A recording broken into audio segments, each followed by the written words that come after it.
You're listening to Life by Design for Chiropractors, episode 14.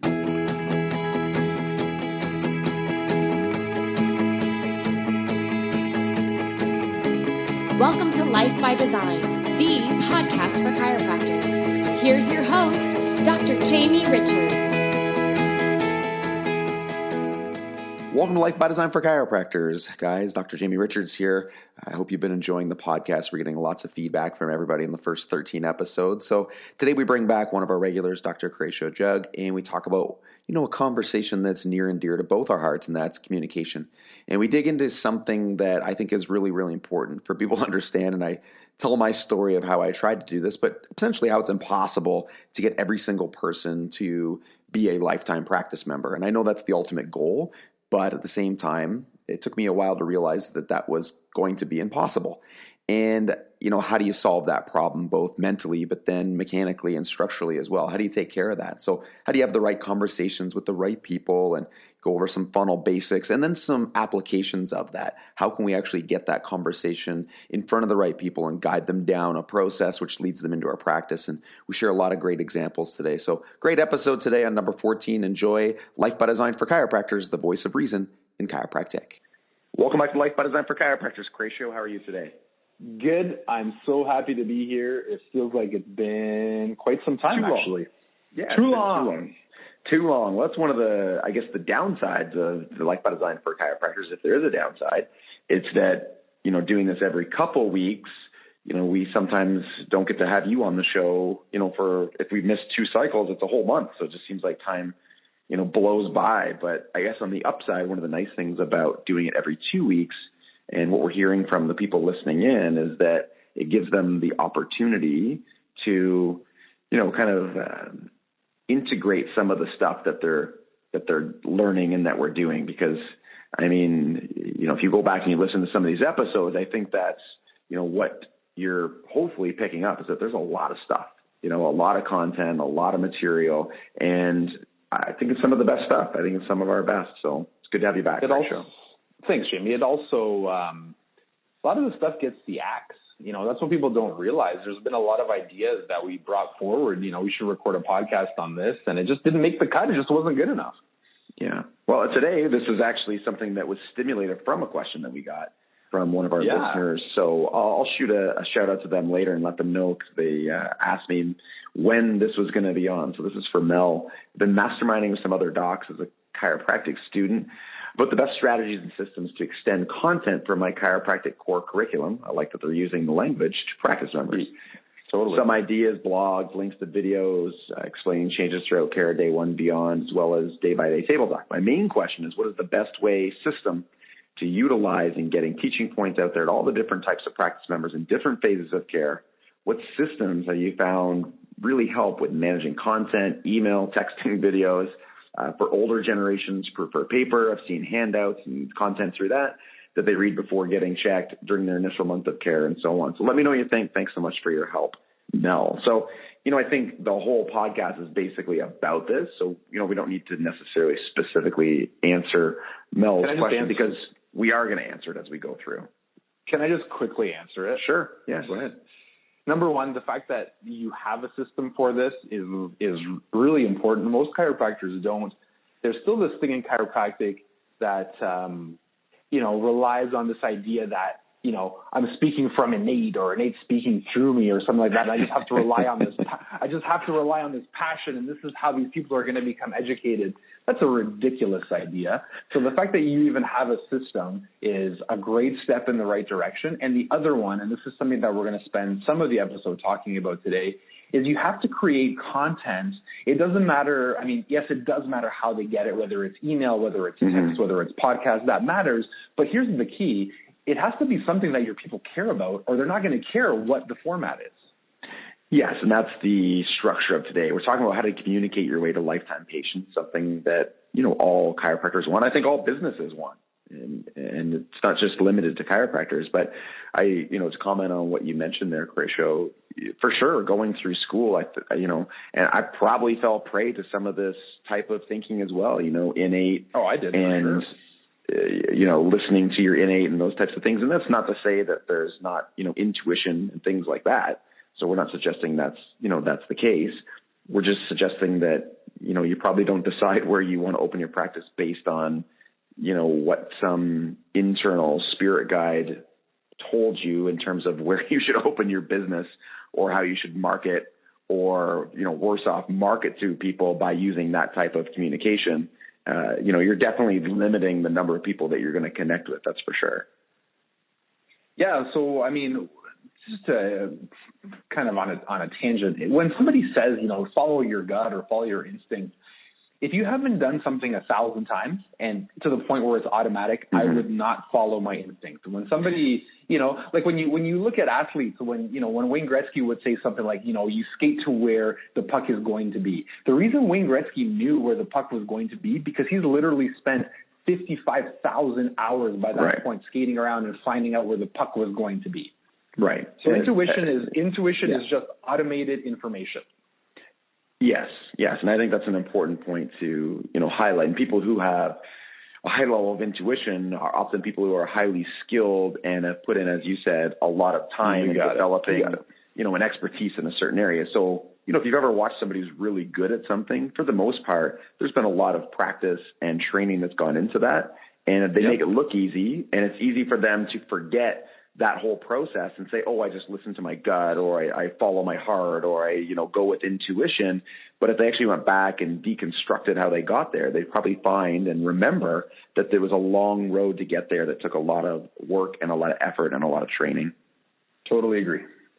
So guys, today, if you want to grab the download for today, it's going to be at the end. Dr. Crecio put together a really nice download for you guys today, 4 biggest marketing mistakes that limit your ability to create lifetime patients. So as we go through today how to communicate your way to lifetime patients, if you want to know if you're making one of those 4, then just go to lifebydesignforchiropractors.com/podcast and go into the show notes. You can grab that. It's a free download, so it has some information there. I like to use these, especially when you're doing 4 biggest mistakes, or there's other types of ones that we use. They're a nice quick audit, right? It's always good to know what you don't know, and then kind of get things uncovered. So I always like to go in and even when you write them and I don't know what they are, I like to see if I'm making any of those mistakes, because I want to know if I'm making any of those mistakes. So if you guys want to grab that, then just go there and do it. So Crecio, let's talk a little bit today about, why having lifetime patients in general is every chiropractor's dream and every business person's dream for the most part. Sure. I mean, for business-wise, it just makes sense. The fact that, somebody's going to be with you and somebody is somebody that you love taking care of, and they're going to be in your business for the rest of their life or until they move or until they die. I mean, this is something that, like you said at the beginning, every single, business is striving to create. This is the reason why businesses create new products. This is why they update their current ones. This is what they're trying to achieve, because it's much cheaper and it's much easier and it's a lot more fun when you have somebody in your practice that's going to be there for a long time. I think it's interesting that, to kind of give you an idea of the cynicism around chiropractic, pretty much every business is trying to attain clientele and then keep them. But, when chiropractors attempt to do that, it's actually looked upon as, quackery. Yeah, well, I mean, you brought up an interesting point. It doesn't matter what model you practice. I mean, for me, a life, and correct me if I'm wrong, you probably have a different standard. But for me, anyone that comes at a frequency of, once a month or more frequently, up to once a week for an extended period of time, I would consider a lifetime practice member. Sure. Yeah, I would be fine with that. I think in our practice, the vast majority probably falls somewhere between, every week to every 2 or 3 weeks. But I would, when we do our statistics and we look at our practice density, we incorporate everything up to all practice members who had a checkup within the last 30 days. That's right. And that's the same with us. I mean, but if you're listening to this podcast and you don't practice in a third paradigm model or even a second paradigm model, and you're more of a pain-based chiropractor, I mean, for you, maybe a lifetime person would be somebody who seeks you out when they're in pain. You're the first option, right? You're the first person that gets called. Right. So it's still a lifetime practice member. It's just a different frequency and a different intention when they do come and see you. You got it, but you're still their chiropractor. You're still the person they go to whenever they're looking for help for their problem. Sure. And if you're that type of chiropractor, it just makes sense that, you see people coming back and using your service over and over again when they quote unquote need it. And you're not out there trying to generate and put a lot of time and energy into all new clientele that only come for a series of visits and then never come back again. I mean, that's just crazy. That's crazy in any business. I mean, your best source of income are the people who've already started in your business and then want to continue in it because they really like what you do and they're invested in it and they want to pay you money in order to get the product and the result that you deliver. Sure. The other reason why, lifetime patients is really nice is because, I mean, as a chiropractor, we kind of spend our whole career fighting, against the grain and against, whatever you want to call the big machine. So it just feels good. It's satisfactory. It makes you feel good about yourself when there's people who are in your practice who actually understand what it is that you're talking about and who value the product that you're giving them. Right. So, that's the first point, is that it's something, no matter what type of practice you have, that it just makes sense that, you build your business around that, both from a day-to-day standpoint and happiness standpoint, just from purely, business and financial. It just makes sense to have a retention-based practice. So let's talk about some of the highlights here and what we really want to get into today. The first two are principles, and the second two are applications of those principles. Great. So let's talk about the first one. I think that, and I'll tell my own personal story with this, because this, when we talked about this in the pre-show, this really hit home for me. And I probably told this story before, but it's worth mentioning. Yeah. It's impossible to get everybody as a lifetime practice member. And the stress of thinking that it's possible is extremely overwhelming. And I talk to coaching clients and consulting clients all the time. And one of the things that I get from them, and one of the most common challenges they're having, is they're super stressed out and anxious because, people, quote unquote, just aren't getting it and they're not staying. And I think that they have this expectation because, they heard somebody from the stage talk about how great their practice was, or they heard a show where somebody talked about how great it was. And, I want you to know that I had the same thought. And I honestly believe that when I opened my practice, if I did everything right, but now looking back, I had no idea what was right, but I felt like if I did everything right, I would have a perfect practice. Those were the words I used when I talked, to myself, the perfect practice. I truly believed, I was a true believer, Cratio, that if I did everything right when I opened, that everybody would start and everybody would stay forever. And that was indoctrinated into me through school with the whole idea of, if you just tell the story, then, they'll do what you do. If they knew what you knew, they'll do what you do, all that type of stuff. And I totally bought into that. And it crushed me. It was absolutely crushing for me emotionally for a long time because I felt like I wasn't good enough and I wasn't doing a good job. And, looking back, I made a million mistakes, but I was doing a pretty good job for, part of the time that I was in practice, and I was busting my butt working really, really hard. And I think I would have had much better success if I just celebrated the victories that I had instead of being down on myself so often for, the one person who didn't start care or the one person who dropped out. And, to have an expectation that everyone is going to become a lifetime patient is completely unrealistic.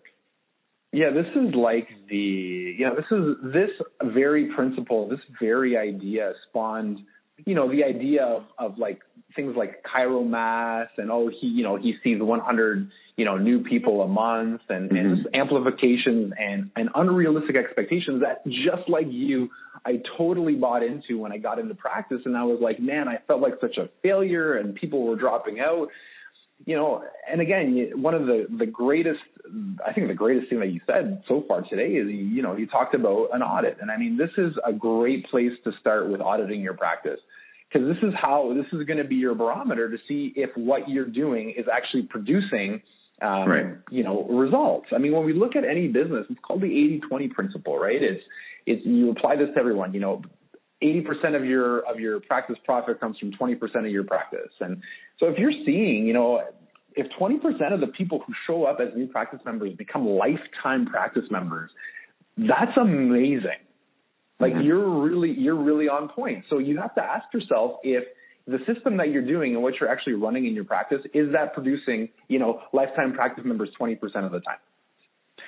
I think that would be a great place to start. Well, I look at our existing practice here in the town we're in. We just opened to the full Life by Design Center, And, statistically, our conversion statistics, retention, and those types of statistics, I mean, they're through the roof. They're really great, and they're wonderful, and everything's going in an amazing direction. But, if I look at our practice files from this practice, I probably have, and I'm trying to think back because this was a satellite practice for a period of time, but, I probably have maybe 300, 400, 500 practice files from this satellite location. And my practice density is only, a couple hundred people after the first year, which is awesome. We have 200 different people coming into our practice every month after the first year. Absolutely wonderful. But this satellite practice has 500 practice files. So, considering that I know our conversion statistics are among the best, we still have all kinds of people who don't come to the practice who at some point walk through this door. Absolutely. And here's the point, Jamie, you didn't do anything wrong. I mean, maybe at the beginning your systems could have been better. You could have been better in the examination. There's a whole bunch of different things. But I mean, moving forward, if somebody leaves your practice, there's nothing more that you could have done. There's no secret conversation. There's no secret handshake and wink and nose touch and fee that you could have offered this person to make them stay. You did your best. And the best thing that you can do at this point is say, hey, we're here for you when you're ready to come back. Well, you used the example, Horatio, in the pre-show. I thought it was a good one. Is we might be huge Apple fans and lifetime Apple customers, and have I'm on my iPhone right now. I'm sitting in front of my iMac, and to the left of me is my MacBook Air. So all this stuff is around me right now. But some people might just use like an iPod, right?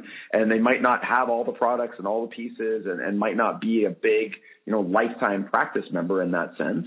But it doesn't mean that they won't dip in from time to time and walk away when they feel like they want to walk away. And that's always going to be part of the practice base. Sure. I mean, look at right now. Here's another example if we're going this. So right now the Toronto Raptors are in the playoffs. And like last night, for the first time in probably 7 years, myself, a huge fair weather Toronto Raptors fan, actually put the game on to watch it because they're in the playoffs now. Right. Right. Like I was I was a customer. I probably contributed, $5 to the Toronto Raptors. Like that does not put me into the 20%. But at the time I wanted to use the service because I cared about the team. And that's the way, unfortunately, some people are just going to use your practice. And there's nothing wrong with that. Right. I mean, this is a whole other conversation about defining, what's acceptable in your practice and things like that. And we've talked about this on previous shows, so you can go back and listen to that. I'm sure we'll cover it again. But it brings us up to the second principle, Horatio, is, how to properly separate your practice. So, how do you have the right conversations with the right people at the right time? That's one really important principle on the way to communicating people towards lifetime care. Yeah. So, sorry, did you want to say something else? No, I want you to tell me something about that. So this is, I mean, if you ever want a really good example of how to shoot yourself in the foot, just go onto Facebook and look at what most chiropractors are talking about. So either Wednesday or Thursday, I think it was PubMed posted a study about how the second study. I was informed a couple of minutes ago how medicine is the third leading cause of death in North America. And chiropractors are posting this all over online. And I'm thinking, what are you guys doing? Like online are your prospective people who maybe have driven by your practice and maybe are looking for you online. And here's you posting this, study saying, look how stupid you are for taking drugs and going to the medical doctor. Don't you know they're killing you? Right. This is not the conversation that you want to be having with people who are thinking about coming into your practice. This might be a conversation with somebody that you share who's already a lifetime practice member who understands your point of view. Which, by the way, has no directive towards getting them to come see you. So let's say they do read that, exactly. Right? Let's say they do read this. And that's nothing to do with you. It's not as if the natural, logical progression for people is, oh, wow, did you see that medical doctors are the third leading cause of death? You know what? I'm going to go to my chiropractor for heart surgery instead. Yeah, exactly. So you have to. So the point is, guys, and again, I know that by me saying a negative, it doesn't tell you what to do. So here's what you need to do. You need to look at people in your practice as a complete spectrum. So on the one hand, you have the lifetime practice member who understands your process, who loves you, who loves what you do, who comes to all the seminars, who refers people. That's where we're trying to get to. And on the other end, you have people who are in your community who kind of know about you. They've heard of your practice. Maybe they're not interested yet. Maybe they are going to be interested one day. But the point is you do not, or you're going to severely kill yourself in practice. You don't want to be having the same conversations with these people. You want to vary the level of conversation depending on where the person is. And most importantly, here's the key point, where you want to move them to. And this is exactly what you were saying. Bashing medicine doesn't move somebody into your practice. Well, and it very unlikely moves them out of medical practice as well. Well, what it does is it moves you out. It moves them 100%. It moves them out of the potential of coming into your practice. They're just going to read that and they're going to say, well, here's another quack telling me that I don't need medication. Which, by the way, most people already know. Yeah, well, totally. But you don't have you ever run into people in your practice? I mean, there's very few people in my practice who are on medication who genuinely love taking medication.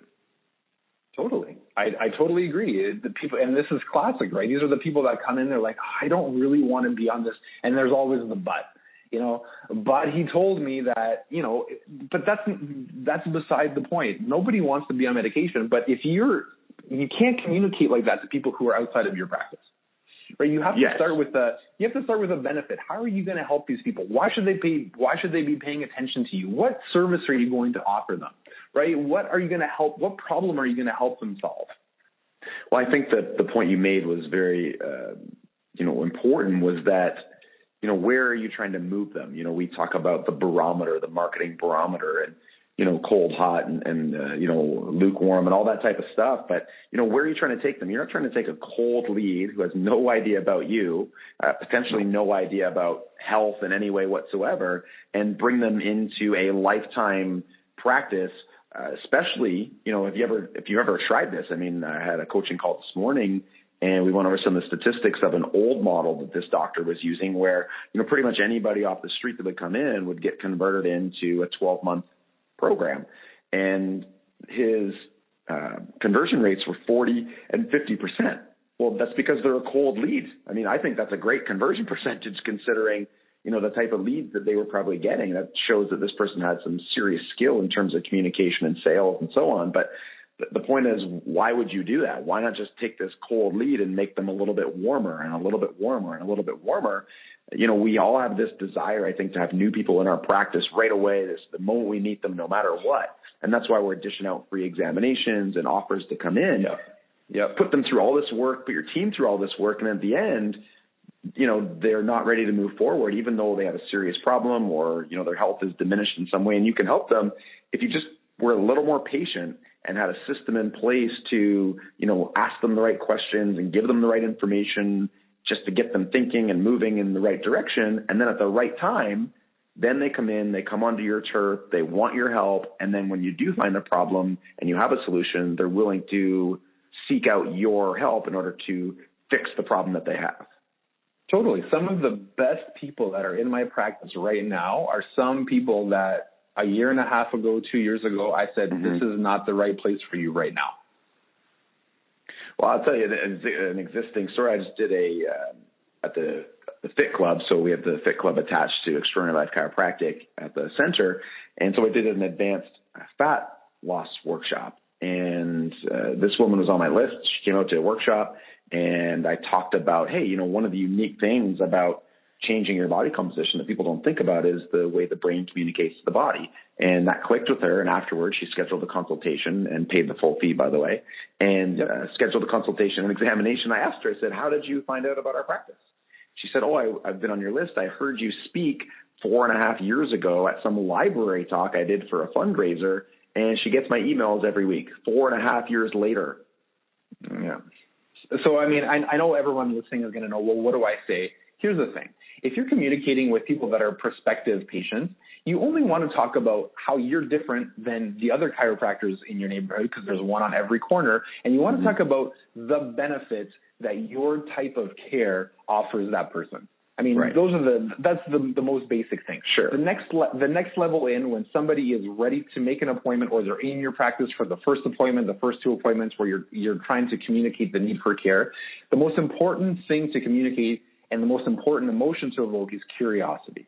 Right? You don't want to promise the kitchen sink that you're going to fix everything in their body, but you want to get them curious enough to want to follow you down this path and commit to whatever your first block of recommendations are. And curiosity in this case is the most powerful emotion that you can evoke that will get people to want to take that. And then after that, you can start having some of the more, what I would consider traditional, conversations that most chiropractors like to have with their people. Body is a self-healing organism, the nerve system and how your body actually fixes itself. I don't fix you. All those concepts are further down the road. Well, let's talk about some of the avenues to get the material to them, Kraysha, and then we'll come back to some of the actual examples that we use in our own practices at different points along the way. So, kind of going back to the original question that Mel had, how do you disseminate this information? And she pretty much hit the nail on the head with all of them, everything from email to, online to Facebook engagement, other social media to live events, webinars, audios.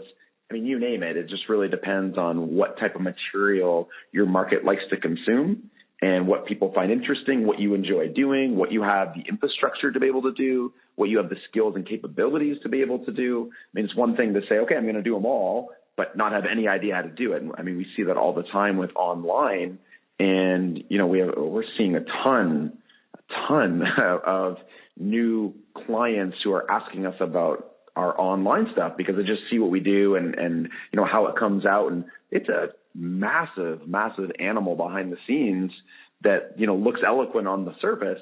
But I'm telling you, most chiropractors don't have the tools, and to be totally honest, I don't have the tools to do it. I use you and Mike to help me develop some of these things. I always joke around. I have to hire my own company to do my online marketing just because it's too big for me to do. I focus on my unique abilities. But the point is, all these work, but I think you need to pick one and get really, really good at it, and then transfer it into other components and grow and develop, or hire people who know what they're doing, and so on and so forth.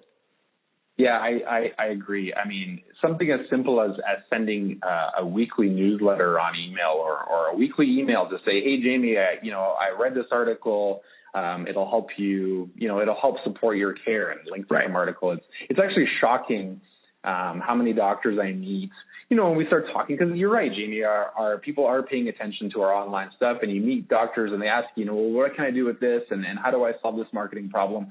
And I mean, when you actually get down to like what they're actually doing, it's actually shocking how many doctors don't have an email list that they don't email on a regular basis. And everybody, you practice in a small town, so I mean, and I don't mean this in a rude or demeaning way, but technologically, your target is a little bit behind people that live in a bigger city. Every single practice member you have has an email, and they check it all the time. Yeah, I mean, it's just pretty standard now, unless you're my dad. It's pretty standard, across the, everybody does that. You're right, Kraysha. And I think, from a tangible perspective, what can you do? You're listening to the show. You say, man, I don't know how to do any of this stuff. Getting a CRM or, a content management system like MailChimp or Aweber or something, reasonable like that, collecting email addresses and sending them a weekly message, just starting there is a great place to start. I mean, you can branch off from there and go down a million places and make it deeper. But the point is, that's something you should be able to do on your own, even at the most, with the most basic level of understanding. Yep. Another big one for us is every new practice member, when they come to their report visit, they get a binder. And in the binder is absolutely everything that we are ever going to cover for the lifetime of chiropractic care that they're going to be in my practice. No, I don't cover it at the same time, but at least they have a reference. So, when it's time to do their first progress assessment, second progress assessment, annual report, I always reference the binder. Please go back and read this. Please go back and read this. Are you reading your binder? It's in the binder. So there's written words on paper that people get that they can take home and they can read. It's there for them. Right. That's another simple, great avenue to deliver some of this content. So let's talk at the kind of the final bit of the show here, what it is to actually say to your patients. We're talking about benefits.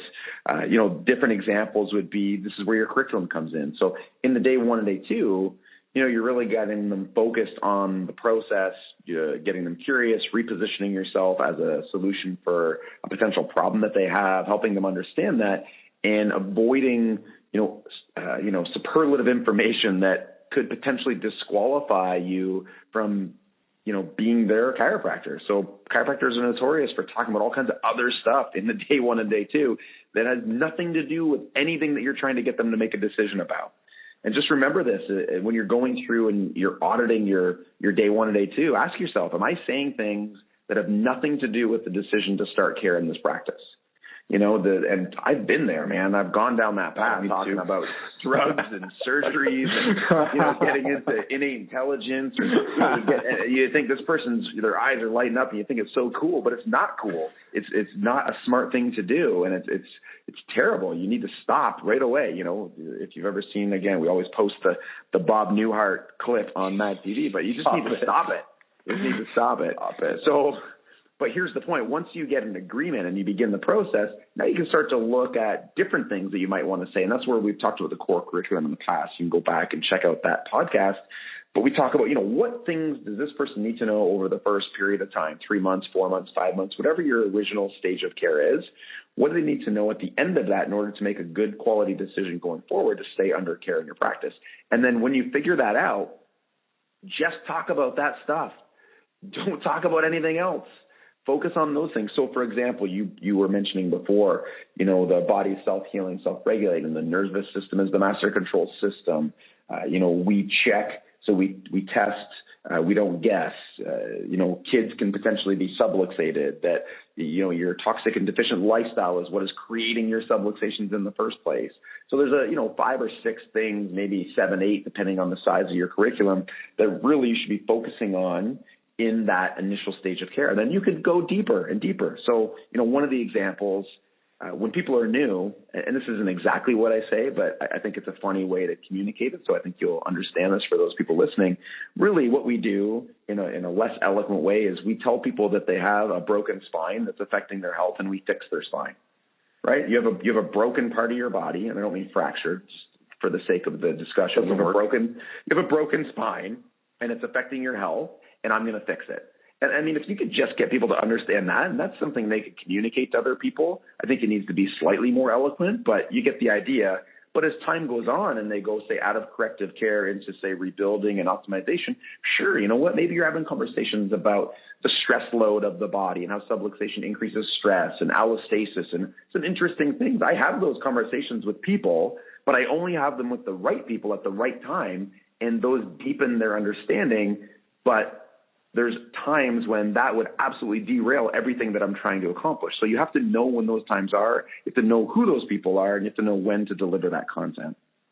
Yeah, and you have to do it. You have to deliver it in a way that is interesting and is going to be impactful for that person. And that comes down to copywriting. You know, you have to have a way to explain these concepts, not in your geeky chiropractic way that matters to you, that you get excited about. You know, people don't care about the prefrontal cortex. People don't care about nociception.